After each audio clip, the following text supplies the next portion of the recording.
मैं सत्य और सदाचार की प्रतीक भक्ति हूँ। मैं सत्यव्रती और सदाचारी का आभूषण पूजा हूँ।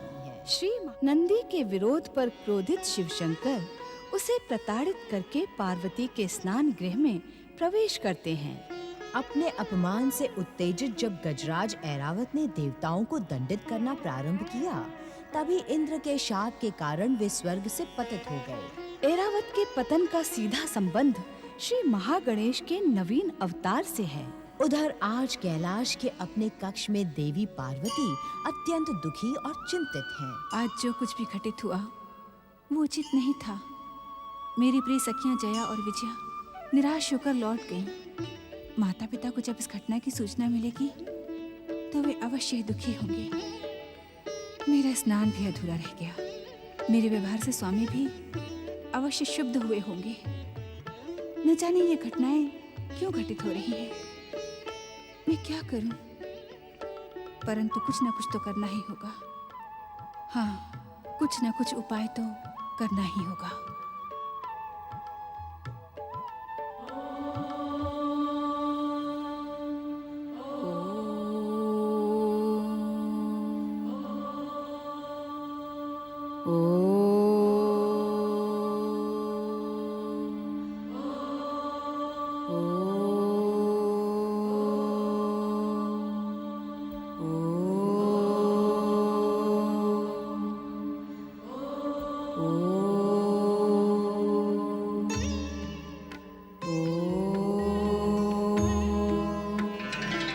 देवी पार्वती, श्री महागणेश की पूजा के संकल्प के साथ तुम्हारा जो स्नान अधूरा रह गया था उसे पूर्ण करो। शक्ति, पहले तुम मुझे ये बताओ, ये घटित कैसे हो गया? पार्वती, जो कुछ भी घटित हुआ वो परमदेव श्री महागणेश की इच्छानुसार ही हुआ। परमदेव श्री महागणेश की इच्छानुसार? हाँ पार्वती, तुम पल प्रतिपल हमारी जन्म जन्मांतर की अपूर्ण मनोकामना को पूर्ण करने की दिशा में ही बढ़ रही हो। ये घटनाएं तुम्हें उसी पूर्णता की ओर ले जाएंगी। किंतु शक्ति, देवी पार्वती, बीती हुई घटना पर इस समय बात करना व्यर्थ है। तो मैं क्या करूं? अपने अपूर्ण संकल्प को पूर्ण करो पार्वती। व्यर्थ के वाद विवाद से उद्विग्न होने के स्थान पर संपूर्ण संकल्प स्नान का आयोजन करो। संपूर्ण स्नान का आयोजन अर्थात?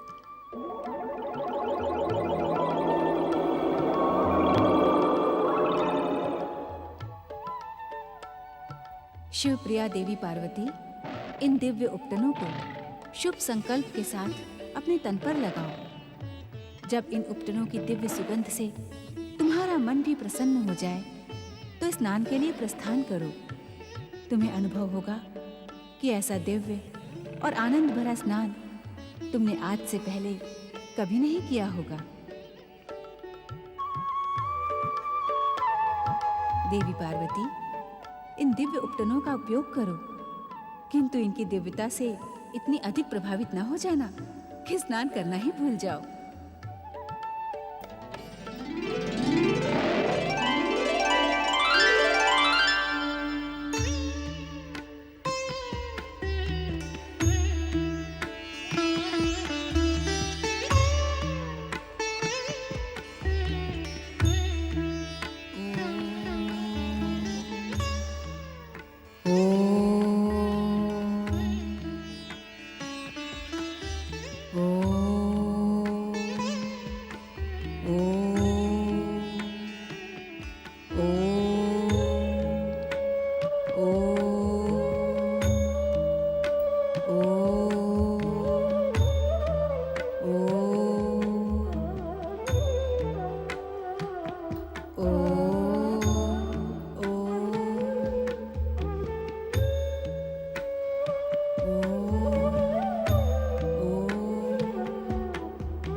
माता,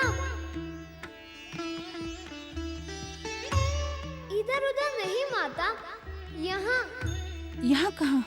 यहाँ माता, यहाँ आपके ही तन की दिव्य आभा में तो मैं समाया हूँ। मुझे आकार प्रदान करो माता, मुझे प्रकट करो माता, मुझे अपनी गोद में खिलाने का सौभाग्य प्रदान करो माता। कब से मैं तुम्हारा वात्सल्य और प्रेम पाने के लिए मचल रहा था। मुझे भूख भी लग रही है माता, शीघ्र प्रकट करो ना।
कृपा से मैं साक्षात प्रकट हो गया। कौन हो तुम? तुम्हारा पुत्र माता। मेरा पुत्र? हाँ माता, वही पुत्र जिसे पाने के लिए तुम जन जन्मांतरों से प्रतीक्षा कर रही थी। क्या तुम्ही महागणेश के अवतार हो मेरे पुत्र? परंतु मैं महागणेश नहीं, केवल गणेश हूँ। मुझे गौरी पुत्र गणेश कहकर पुकारो ना माता।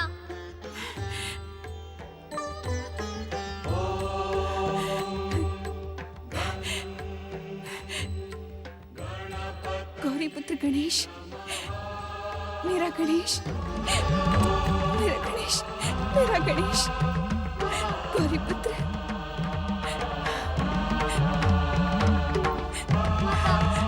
मेरा पुत्र, माता, मेरा पुत्र, माता, माता, मेरा पुत्र गणेश, माता, पुत्र, माता, पुत्र, माता, पुत्र। माता।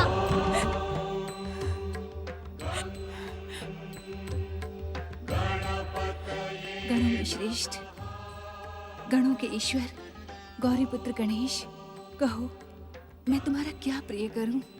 प्रिय तो आपने कर दिया माता। कैसे पुत्र? मुझे आकार प्रदान करके जन्म देने और आकार प्रदान करने वाली माता का स्थान तो भगवान से भी श्रेष्ठ होता है।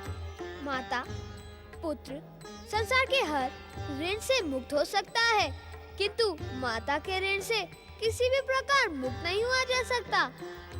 तुम तो बहुत बुद्धिमान हो गणेश। तुम्हारा पुत्र जो हूँ माता, अब आप मुझे आज्ञा दीजिए कि मैं आपकी क्या सेवा करूं?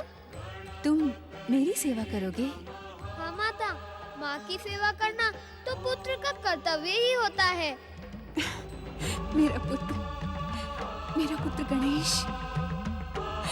माता, तुम्हारे हृदय में तो आनंद का सागर हिलोरे ले रहा है। उसी आनंद का मैं अनुभव कर रहा हूँ। पुत्र गणेश, मेरा पुत्र गणेश। माता, पुत्र, माता, गौरी पुत्र गणेश, मेरा पुत्र। माता। देवी पार्वती, इन दिव्य उपकरणों का उपयोग करो, किंतु इनके दिव्यता से इतनी अधिक प्रभावित न हो जाना कि स्नान करना ही भूल जाओ। पुत्र गणेश, मैंने श्री महागणेश की पूजा का संकल्प किया है। मैं स्नान करने स्नानगृह जा रही हूँ। तुम यहाँ मेरे प्रहरी बनकर द्वार पर ही खड़े रहना, किसी को भी भीतर ना आने देना। मेरे रहते हुए कौन भीतर आएगा माता?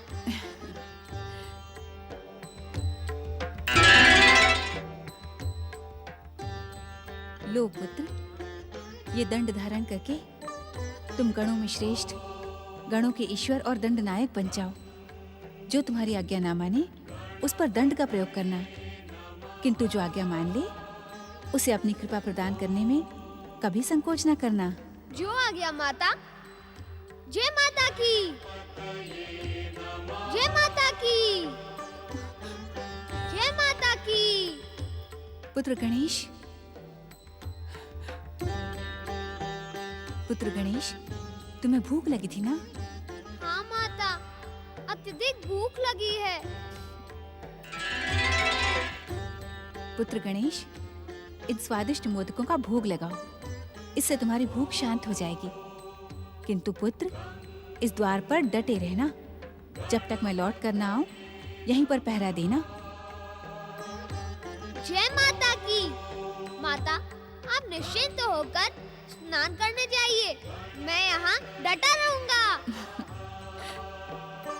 जय माता की।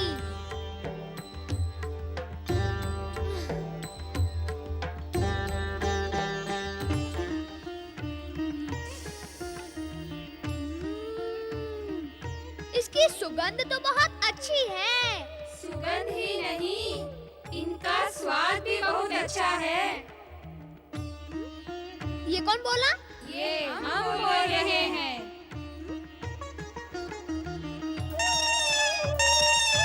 अरे, ये मोदक कहाँ गए? हम यहाँ हैं। अरे, तुम लोग वहाँ कैसे चले गए? पहले आप ये बताइए कि आप कौन हैं? हम श्री गणेश हैं। श्री गणेश?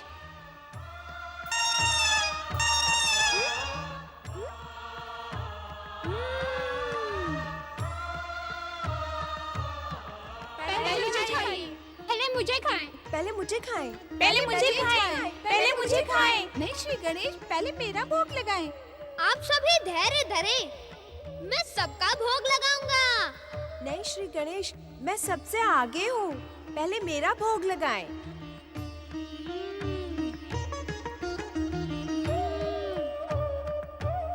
अति स्वादिष्ट। जय माता की। ओम नमः शिवाय, ओम नमः शिवाय, ओम नमः शिवाय, ओम नमः शिवाय, ओम नमः शिवाय, ओम नमः शिवाय, ओम नमः शिवाय, ओम नमः शिवाय, ओम नमः शिवाय, ओम नमः शिवाय, ओम नमः शिवाय, ओम नमः शिवाय, ओम नमः शिवाय, ओम नमः शिवाय। नंदीश्वर, आज्ञा करें प्रभु। देवी जया और विजया को हमने आश्वस्त किया था कि हम देवी पार्वती को प्रसन्न करने का प्रयास करेंगे, परंतु हमें ध्यान ही नहीं रहा। तुमने हमें इस बात का स्मरण क्यों नहीं करवाया? क्षमा करें भोलेनाथ, स्मरण कराने पर तो आप क्रोधित हो जाते हैं और त्रिशूल से प्रहार कर बैठते हैं। अभी तक उस घटना का दुख तुम्हारे भीतर है। दुख से अधिक तो माता का क्रोध है, और माता के क्रोध से मुझे भय बहुत लगता है। इसी कारण कहीं तुम ये तो नहीं सोच रहे नंदी कि तुम्हारी माता मुझ पर भी क्रोध करेंगी? नहीं प्रभु, ऐसा सोचना तो मेरी भूल थी। मुझे क्षमा करें भोलेनाथ।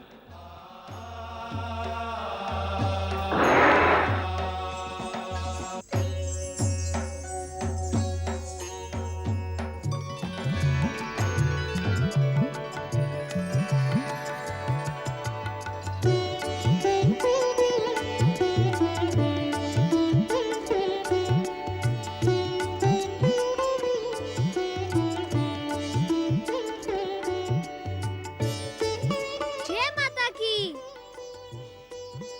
आप भीतर नहीं आ सकते, माता की आज्ञा है। लौट जाएं यहाँ से। तुम कौन हो मुझे रोकने वाले? मैं कौन हूँ? अपनी माता का पुत्र हूँ। माता का पुत्र? मैंने तुम्हें पहले कभी नहीं देखा यहाँ पर।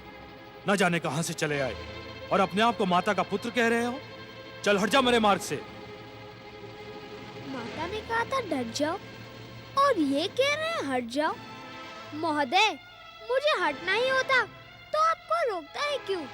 आप इतनी सी भी बात समझ नहीं पा रहे। हम इस कैलाश के स्वामी हैं। ये संपूर्ण कैलाश हमारा है। हम कहीं भी जा सकते हैं। हमें रोकने वाले तुम कौन होते हो? चल मेरे मार्ग से हट जा। व्यर्थ का विवाद न बढ़ाएं कैलाशपति। मैं आपको भीतर नहीं जाने दूंगा। मैं भक्ति हूँ, भक्त को भगवान के द्वार तक पहुँचाने वाली भक्ति। मैं पूजा हूँ, भक्त के मन में भक्ति की अलख जगाने वाली पूजा। माता शक्ति से प्राप्त दिव्य उपटन का प्रयोग करते करते भाव विभोर देवी पार्वती बालक स्वर सुनकर रोमांचित हो जाती हैं। माँ की रचना से पुत्र को आकार प्राप्त होता है। माँ की आज्ञा का सम्मान करते पुत्र श्री गणेश द्वार पर प्रहरी बनकर खड़े हो जाते हैं। सावधान! यदि आप अपनी कुशल चाहते हैं तो एक बात भी आगे न बढ़ाएं। तू जानता है हम कौन हैं? संसार हमें महादेव कहता है। आप महादेव हो, आदिदेव हो, परम देव हो अथवा देवों के देव हो, इससे मेरा कोई संबंध नहीं, किंतु मैं आपको भीतर नहीं जाने दूंगा। हठी बालक, व्यर्थ का हट न कर। क्यों न करूं हट? आपकी बात मानकर अपनी माता की आज्ञा से विमुख हो जाऊं? असंभव। कौन है तेरी माता? जो मेरी माता को नहीं जानता वो कुछ नहीं जानता, और जो कुछ नहीं जानता उसे मैं क्यों जाने दूं? मैं आपको भीतर नहीं जाने दूंगा। मन को आनंद पहुंचाने वाले प्रिय बालक, मैं बालक अवश्य हूँ, किंतु माता की आज्ञा का कट्टर पालक भी हूँ, और उनमें से नहीं हूँ जो अपनी प्रशंसा सुनकर प्रसन्न हो जाए और अनुचित समय पर प्रवेश करने वाले को मार्ग दे दे। बालक, ये तो तुम्हारी कर्तव्य निष्ठा है। मेरी कर्तव्य निष्ठा की प्रशंसा करने के लिए धन्यवाद, किंतु मेरी प्रशंसा से यह मार्ग खुल नहीं सकता। अपितु आपका मार्ग और कठिन हो गया है, क्योंकि मुझे प्रशंसा से नहीं कर्म से प्रेम है। तो मुझे अपना कर्म करने दे। तू अपना कर्म कर। आपका मार्ग रोकना ही तो मेरा कर्म है। माता की आज्ञा के बिना मैं आपको भीतर प्रवेश करने नहीं दूंगा। कौन है तेरी माता? अब आए ना मेरे मार्ग पर। क्या पूछते हैं आप? मेरी माता अखिल ब्रह्मांड की स्वामिनी है, राज राजेश्वरी है, माता गौरी है, और मैं उनका पुत्र गौरी पुत्र गणेश हूँ। जय माता की। गौरी पुत्र गणेश? किंतु गौरी ने तुम्हें कब जन्म दिया? ये तो हमें ज्ञात ही नहीं। ज्ञात होगा भी कैसे, क्योंकि मैं अजन्मा हूँ, अविनाशी, परम पुरुष, पुरुषोत्तम, शुद्ध, बुद्ध और नित्य। अजन्मे, अविनाशी, नित्य, शुद्ध, बुद्ध और मुक्त गौरी पुत्र गणेश, जाओ और अपनी माता से पूछ कर आओ कि महादेव द्वार पर खड़े हैं और भीतर आने के इच्छुक हैं। जब संसार आपको महादेव कहता है, तब तो अवश्य आप परम ज्ञानी, परम ध्यानी, महासाधक, परम योगी और बुद्धिमान होंगे, किंतु मेरा बुद्धिहीन तो मैं भी नहीं हूँ। अर्थात का अर्थ भी नहीं समझे। मैं माता की आज्ञा लेने भीतर जाऊं और आप मुझे द्वार पर ना पाकर भीतर प्रवेश कर जाएं। मेरी माता की आज्ञा का उल्लंघन हो जाए। आपकी चतुराई धन्य है महादेव। हठी बालक, हट जा मेरे मार्ग से, अन्यथा अन्यथा क्या युद्ध करेंगे? तो आजा रण क्षेत्र में। छोटा होकर बड़ी बड़ी बातें करता है। उसका कारण ये है कि आप बड़े होकर छोटी छोटी बातें कर रहे हैं। युद्ध के विषय में क्या विचार है? वाचाल बालक!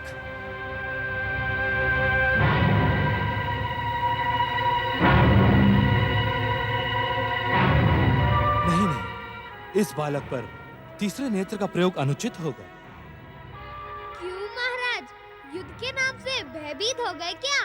क्या सोच रहे हैं? शीघ्र बताएं। वैसे युद्ध के विषय में क्या विचार है? मेरा विचार अब तुझे मेरे गण ही बताएंगे।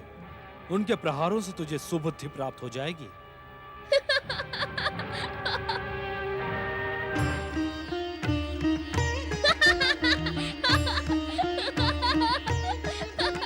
धन्य है महादेव।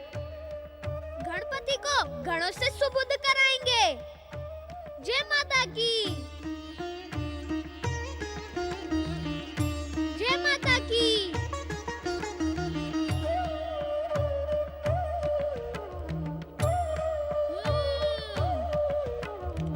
अति उत्तम। जय माता की।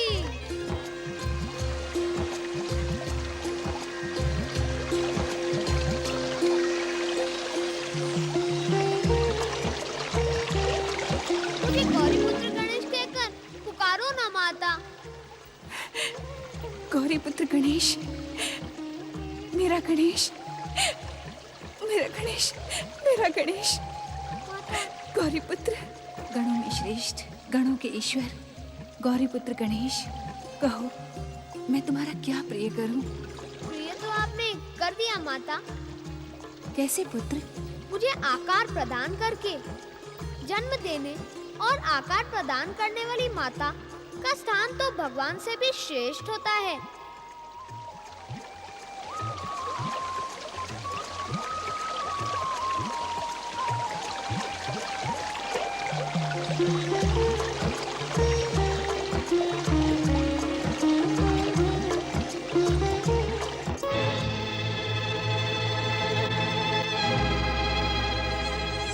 नंदी, शिवगणों, उस बालक ने हमारा अपमान किया है। उसे देवी पार्वती के स्नान गृह के द्वार से शीघ्र हटा दो। तुमने सुना नहीं हमने क्या कहा? सुना भोलेनाथ, किंतु समझ में नहीं आ रहा है। हमने तो कैलाश में कोई बालक नहीं देखा। तो क्या हम असत्य कह रहे हैं? तुम सबको हमारी बात पर विश्वास नहीं है क्या? चलो चलो शिव आज्ञा का पालन करें। चलो चलो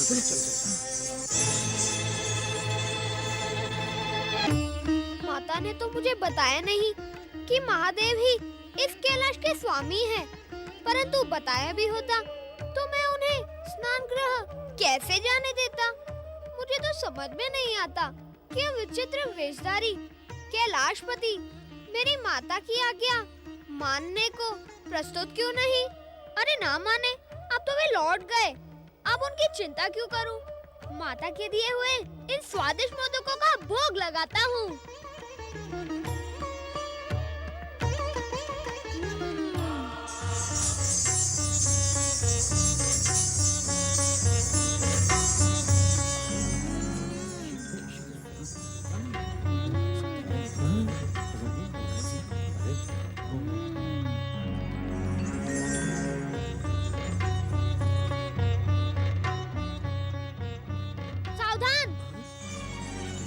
यदि तुमने माता के कक्ष में प्रवेश करने का दुस्साहस किया तो मैं तुम सबका सर्वनाश कर दूंगा। बालक तो उद्दंड है। उद्दंड नहीं, हाथ में दंड है। माता ने कहा था कि ये दंड धारण करके तुम गणों में श्रेष्ठ, गणों के ईश्वर और दंड नायक बन जाओ।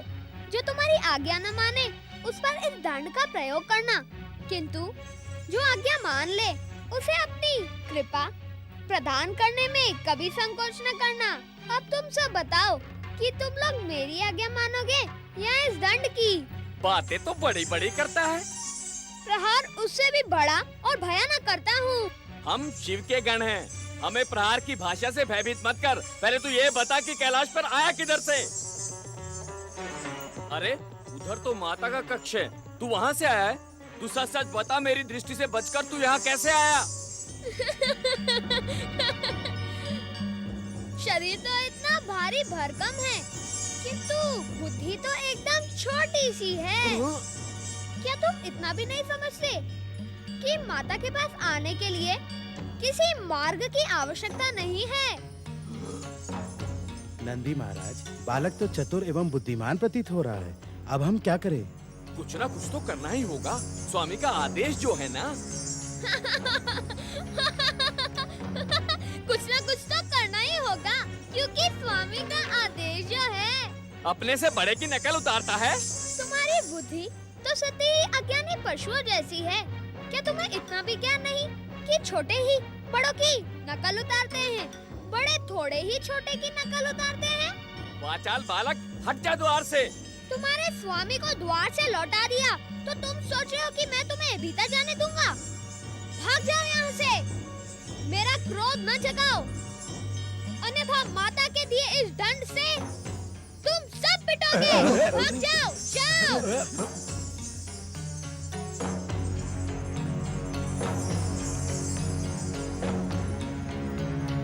माता के दिए हुए मोदक भी नहीं खाने देते।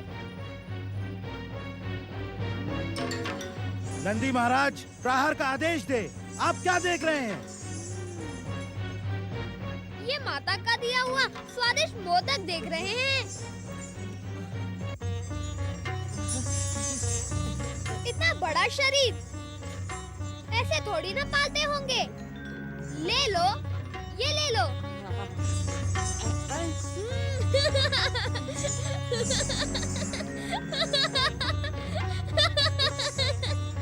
ऐसे थोड़ी ना मिलेंगे माता के दिए हुए स्वादिष्ट मोदक। पहले हमारी कृपा प्राप्त करो। तू मुझसे परिहास करता है। आवश्यकता पड़ी तो प्रहार भी करूंगा। तू ऐसे नहीं मानेगा। मूर्खों, हंसते क्या हो? पकड़ लो इस उद्दंड बालक को। इनके पास ले चलो।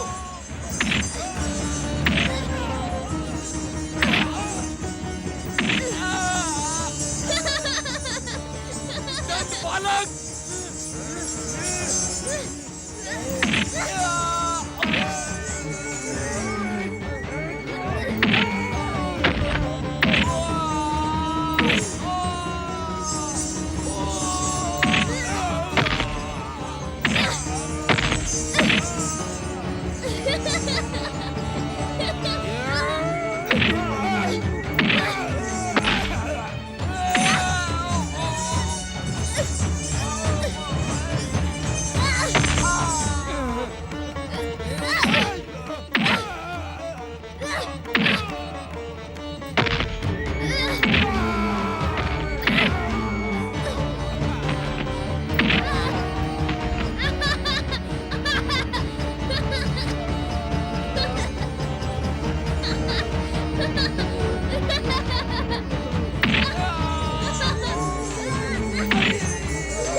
जय माता की।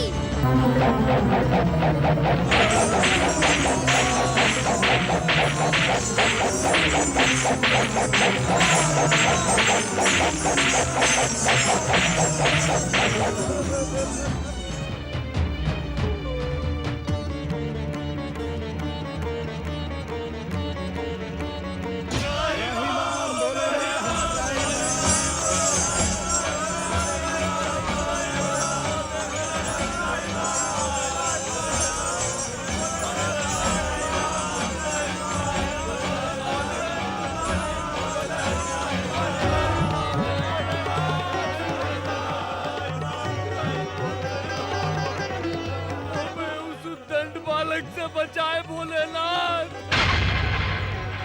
भोलेनाथ, उसका दंड वज्र के समान कठोर है भोलेनाथ। उसके हाथों में अपार शक्ति है स्वामी। वो हमें पीटने किसी भी क्षण यहाँ भी आ सकता है प्रभु। उसे रोके भोलेनाथ, रोके शिव शंकर, रोके।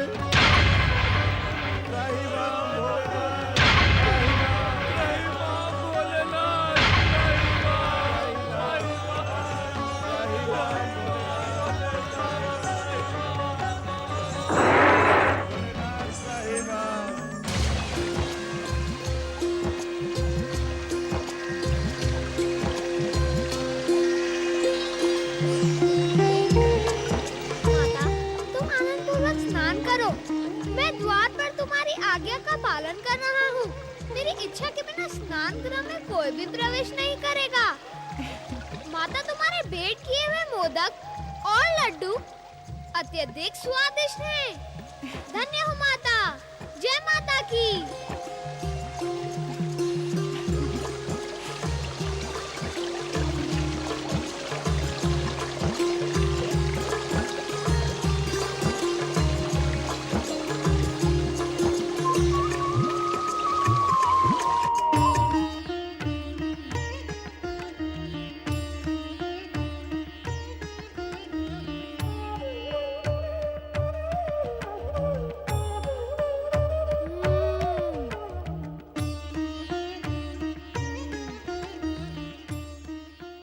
अब किसी का साहस माता के द्वार में आने का नहीं होगा।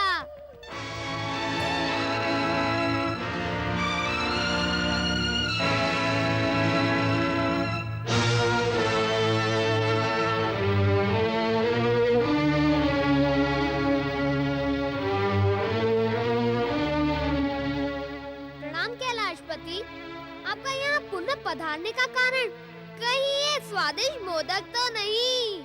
हमसे परिहास न कर उद्दंड बालक। तूने शिवांश से जन्मे नंदी और हमारे प्रिय शिव गणों को अकारण ही पीट कर हमारे क्रोध को जगा दिया है। आप कैलाशपति हैं। स्वयं को महादेव भी बता रहे थे। महादेव को अकारण ही क्रोध करना शोभा नहीं देता। क्रोध का त्याग करें महादेव और माता के दिए इन स्वादिष्ट मोदकों का भोग लगाएं। अपनी दुष्टता का त्याग कर हटी बालक।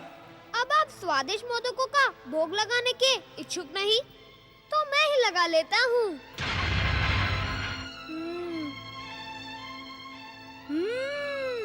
बता, तूने अकारण ही शिवगणों पर प्रहार क्यों किया? आपके प्रिय शिवगण तो बुद्धिहीन हैं। मैं तो उन्हें भी मोदक दे रहा था, किंतु वे मूढ़ बुद्धि मेरी कृपा प्राप्त करने के इच्छुक ही नहीं थे। अब आप भी बताएं कैलाशपति कि मूर्खों को उनकी मूर्खता का दंड देना क्या अनुचित है? हट जा हमारे मार्ग से, अन्यथा तुझे भी हमारे हाथों अपनी मूर्खता का दंड भुगतना होगा। कैलाशपति, हम में से मूर्ख कौन है, यह सिद्ध करना तो अत्यंत कठिन है। जो व्यक्ति बार बार रोकने पर रुकने को प्रस्तुत ना हो, जो यह समझना ना चाहता हो कि इस समय मेरी माता स्नान करने गई है, स्नान गृह में प्रवेश वर्जित है, इस पर भी जो प्रवेश करने का हट करे उसे चतुर तो नहीं मूर्ख ही कहेंगे ना। 14 भुवनों में शिव का मार्ग रोकने का दुस्साहस कोई नहीं कर सकता। अज्ञानी दुष्ट बालक, ऐसा प्रतीत होता है कि तू हमारे हाथों दंडित होकर ही रहेगा। कैलाशपति, आप मुझे दंडित करने आए हैं अथवा मेरी माता के स्नान गृह में प्रवेश पाने?